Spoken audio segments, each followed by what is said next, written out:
Chris Jenkins walked slowly down the street towards the bridge. He deliberately left his car in the parking lot so he could take a little walk and distract himself. The man was feeling sad because his personal life had turned into a terrible mess. He'd been living alone for 2 years now, so every night he came home to an empty house. Chris was miserable because there was no one waiting for him at home, no one to greet him after work. By and large, he only had himself to blame for what had happened.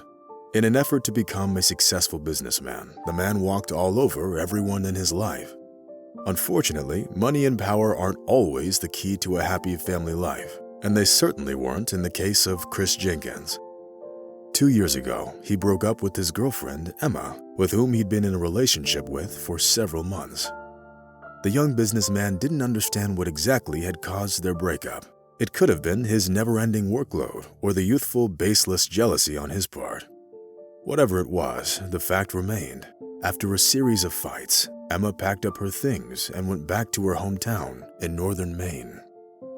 Their breakup was partly facilitated by Chris's parents, who believed that their son deserved to be with someone more sophisticated than a waitress from a roadside cafe. It was only a few months later that the young businessman realized that he'd made the worst mistake of his life. It just so happened that it was with Emma that Chris felt truly happy. No one else could give him the same kind of comfort and peace of mind that he had so easily abandoned a few months ago. Of course, Chris tried to reconcile and get Emma back, but no matter how many times the businessman tried calling her, the indifferent voice of the mobile operator informed him that the number was no longer in service. Chris didn't know his ex-girlfriend's exact address, and unfortunately, he couldn't get it from the reference services. 2 years have passed since the breakup, but the young businessman still couldn't get used to being single. During this time, Chris significantly improved his position in business, but his personal life was still in shambles. For the most part, the women he showed interest in only saw him as a rich man who could provide them with everything they needed for the rest of their lives. Taking yet another trip down memory lane, Chris walked down the street and didn't even notice how he ended up at a railing of the city bridge. The young businessman looked down and felt a strange sensation that beckoned him to plunge into the cold waters of the majestic Hudson River. Trying to drive away the obsessive vision, Chris rubbed his sore eyes and tightened his grip on the railing. At that moment, the young businessman suddenly felt that something was off.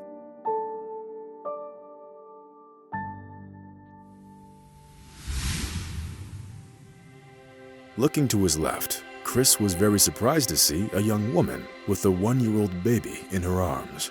She looked at the water flowing under the bridge with eyes full of tears and inexpressible anguish. At the sight of the stranger with a child in her arms, Chris felt rather lost.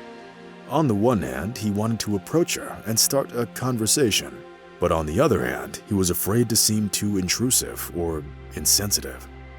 Fortunately, Chris's desire to help prevailed. So he stepped closer to the young woman before asking politely, "Good evening, miss. Is there anything I can help you with?" The woman looked at Chris somewhat strangely and shook her head. But the young businessman already knew that he would certainly help this woman, who apparently found herself in some sort of tough situation.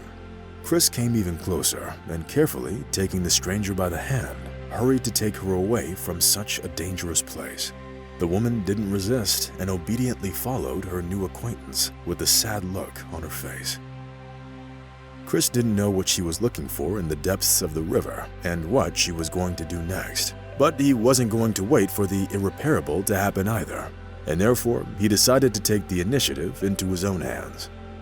As it turned out a little later, the stranger's name was Sarah, and her 1-year-old baby was Liam. The woman said that they'd recently come to New York and hoped to stay there to start a new life. Chris shook his head sympathetically. He knew that the frantic pace of life in the metropolis wasn't for everyone, and therefore the number of disappointed seekers of a better life was increasing every year.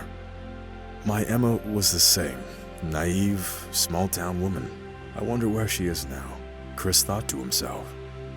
Seeing the young businessman radiating confidence, Sarah perked up noticeably and shared some of her problems with him. The young woman didn't seem all that worried about herself, but she did worry about little Liam, whose well-being was always her top priority.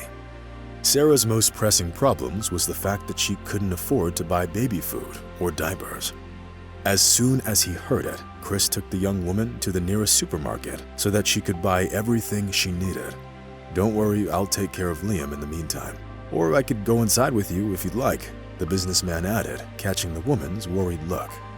"Thank you, I'd be very grateful," Sarah muttered timidly. Chris smiled and gave her a thumbs up in response. The man took the situation with the young woman and her child as some sort of a game, an opportunity to escape from his own problems.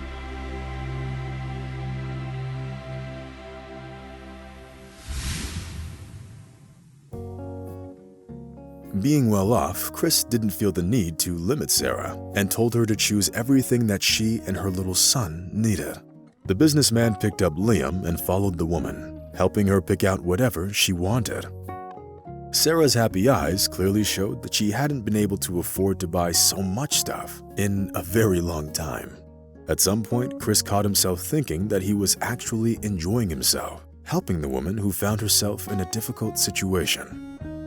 The businessman felt that Sarah probably didn't have a place to live, so he invited her to stay with him.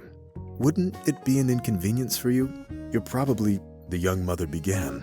"No, I'm not married, so you can use all the amenities of my house as you please," the businessman replied with a smile. During all this time, Chris couldn't shake off the feeling that he'd seen this woman before. However, according to Sarah herself, it was her first time in New York. Trying not to dwell on it, Chris took Sarah and Liam to his place. Needless to say, the young mother was very surprised to see the amazing home of the young businessman. Sarah had only seen such luxury in Hollywood movies, which always attracted her with their magic and complex plot twists. "I've prepared a room for you and Liam, but if you'd like, you could use the nursery too. There's even a baby monitor in there." Chris tried to sound casual. The businessman liked how impressed the young woman was, so he tried his best to make her feel as if she was in some magical castle, and he was her Prince Charming. While the owner of the house was busy in the kitchen, Sarah gave the baby formula and put him down in the crib in the nursery. The woman was very surprised to see that Chris's mansion had everything a family could need to live there comfortably. "Hey, where are you? You shouldn't go to bed hungry," the businessman exclaimed. Having made a quick dinner and treated his guests to bacon and eggs, the young businessman brought out the dessert he bought at the supermarket. "Thank you so much. I feel like I'm about to burst. I haven't eaten so much in a really long time," Sarah noted, touching her belly. Chris smiled and wished her good night before going into his bedroom. For the first time in the past 2 years, the businessman didn't feel lonely, knowing that there was someone who needed him.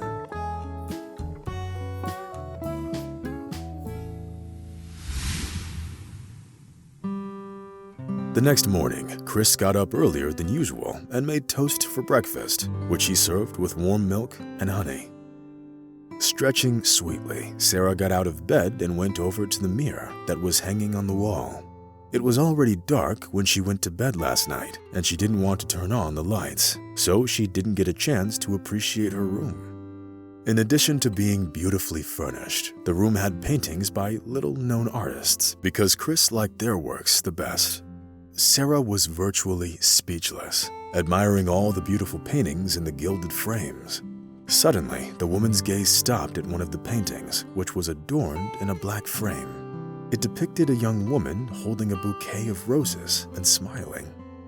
"No, that's just impossible," Sarah whispered, turning pale, and covered her face with her hands. The fact was that it was her own sister, Emma, who was looking at the young woman from the painting. Tears started flowing down Sarah's face, burning her blushing cheeks, but they didn't bring her any relief. At that moment, Chris poked his head into the room, as he was already tired of waiting for the guest in the kitchen. "Sarah, what's wrong? You feeling all right?" the businessman exclaimed. Sarah's muffled sobs were his only answer. It was only when Chris came closer that he realized what caused the guest's tears. It was a picture of his ex-girlfriend. "Did you know Emma?" the businessman asked as softly as possible. Sarah looked at him with eyes full of tears and said softly, "Of course I knew her. Emma was my older sister, and little Liam is her son." Chris felt dizzy. The past and present intertwined in a single thread that filled his soul with unbearable pain. Only now did Chris understand why his guest looked so familiar. She was Emma's sister, but he had no way of knowing it.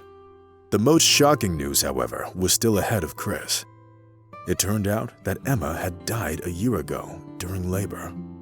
"I couldn't let my nephew end up in an orphanage. Our mother died 10 years ago, so we lived with our stepfather," Sarah added with tears in her eyes. "I didn't even know that Emma had a sister. She never told me about you," Chris said, sounding very anxious. Sarah's story seemed so shocking to the businessman that he could hardly keep his emotions in check. According to the young woman, her sister Emma had always been secretive and didn't share any details about her life in New York with her sister. It was only when she returned to her hometown that Sarah found out that her sister was pregnant.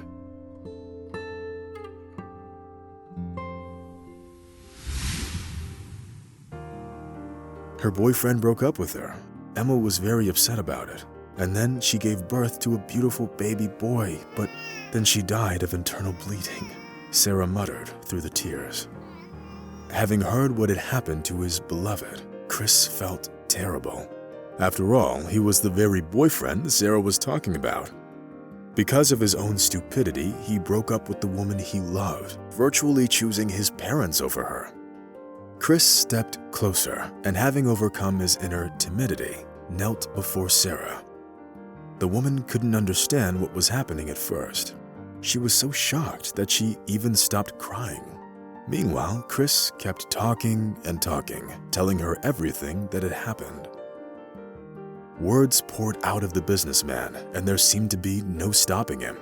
Sarah saw that Chris was speaking sincerely and that he felt truly bad about everything that had happened with Emma. Of course, the woman didn't hold a grudge against him and forgave him for the mistakes he made in the past, especially since there was no way of getting Emma back anyway. Following some inner calling, Sarah, like her little sister before her, went to the big city, which seemed like the place where all of her dreams and hopes could come true. Mentally asking Emma for forgiveness, Chris went up to Sarah and put his arms around her shoulders. "Don't worry about anything, okay? I'll do everything in my power to make sure that both you and my son never find yourself in need of anything ever again. You can stay with me for as long as you'd like, or even have the house to yourself if you want," Chris said in a trembling voice. Sarah dabbed her eyes with the handkerchief and thanked the man for his help. It turned out that the young people both loved the same woman, each in their own way. Sarah only planned to stay with Chris for a week, but ended up staying there forever. The woman realized that little Liam needed a father, so she decided to accept the man's offer. At first, it was a rather courteous relationship between two friends who simply lived together to take care of the baby they both loved without even thinking about having a future together. However, as time went by, they grew more and more attached to each other, and eventually, Sarah and Chris decided to get married.